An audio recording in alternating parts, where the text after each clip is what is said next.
really sharp on his route running, and catching the ball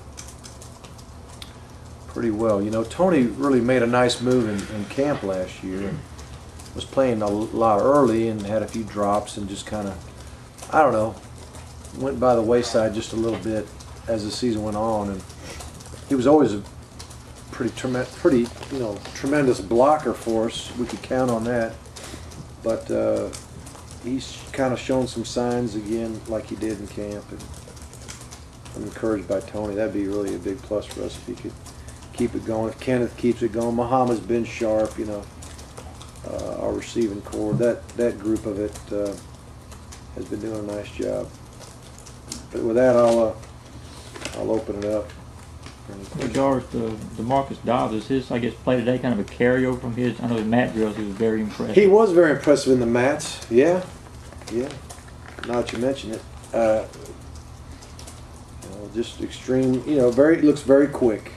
Looks like he's in tremendous condition. And if he just keeps, his mind right, I'm sure he's going to really help us this year. What do you mean keep his mind right? What kind of thing? Just on the ability to down after down after down play with that type of intensity, which is not easy to do. Not everyone can do that. You mentioned a bunch of receivers. How does Walter Hill fit into your mix this year?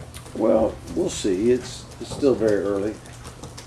Still very early, So much time yet before we really nail things down. But he's getting, he's just learning still, really. He got ability. Like I said before, he looks trimmer, looks quicker. He's still got to learn all the subtleties of the position. He's got a little ways to go yet. Coach, on that same note, how about Israel? How's he? Israel, look, he did some nice things today.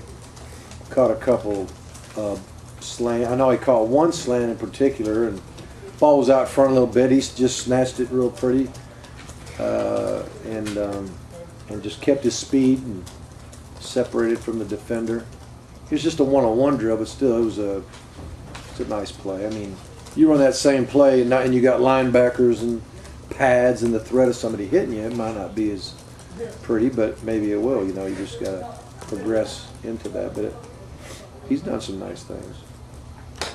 Has it always trained linebackers at different spots and everything? Is it different this spring? You kind of have guys in secure spots, and does that help at all? Well, it does, but we have been like Akeem Dent. He's been a Sam a lot, but we're mainly working him at the Mike and Will. I think he might be getting Mike and Will, but we're still trying to cross train. So many people are going to 3 and 4 receiver sets that we got to make sure.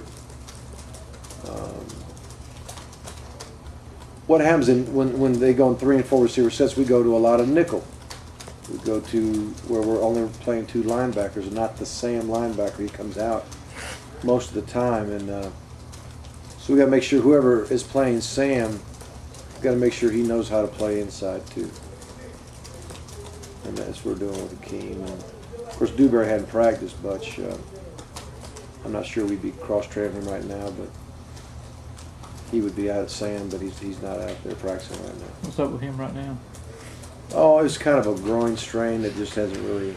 It's getting better. We think he'll be back by after spring break. We hope he'll be back by then. But is Goodman still from last year's injury? Last season? What's he got? Yes. Yeah, I don't think there's anything new. We think he'll be gone after spring break. Ron mentioned today. Thought there's a very good chance of that. When you look at the 3 and 4 receiver sets and you talk about just phasing out, not your words obviously, kind of phasing out the Sam linebacker position, is that a long-term trend? I mean, do you see a position? I mean, are we seeing a shift, a real change in the way you're going to have? Well, in our league, more and more people are spreading out. And I think it's happening, pretty much around the nation. You ever see you guys kind of going to that trend, spreading out a little more? We spread it out some, but we're gonna still be able to get into our base offense, which is a two receivers, two backs, and the tight end. We'll still always do that, but we'll spread it out still. You know, we'll have some 3 and 4 receiver sets. Sounds like the boys are ready, huh? I'll do one more maybe. One more question too. Hate to keep them. You were on the radio today in Jacksonville. Someone posted on a message board that you said something to the effect of AJ Green is going to play this year. There's not a red shirt. It might have been a tape delay. Is it Rick Ballou or something? Might have been when you taped yesterday. Maybe it was or it yesterday? replay. What was it? Is it pretty much certain that? No, I said we're going to give him every opportunity Okay. to do it. And I said, my guess is he'll make a contribution to the team. And, you know, how big of a contribution will just depend on how well he does. But, you know, we'll give him a really good crack at it. Is that going to depend on guys like you said who've been stepping up, like Tony Wilson and Kenneth Harris? Well, I mean, everybody's cutting into the other guy's playing time. I mean, you know, if more guys prove that they're ready, the less any one guy might get. But, I mean, I want to see what that kid can do before we decide who plays and who doesn't. There's nothing wrong with substituting either. I mean, back when I was at Florida State, we had 4 receiver sets and we were rolling. We had 8 guys ready to rock and roll, and they were in and out. I mean, so the more guys that prove they're ready to play, that's how many more play. You know? Okay.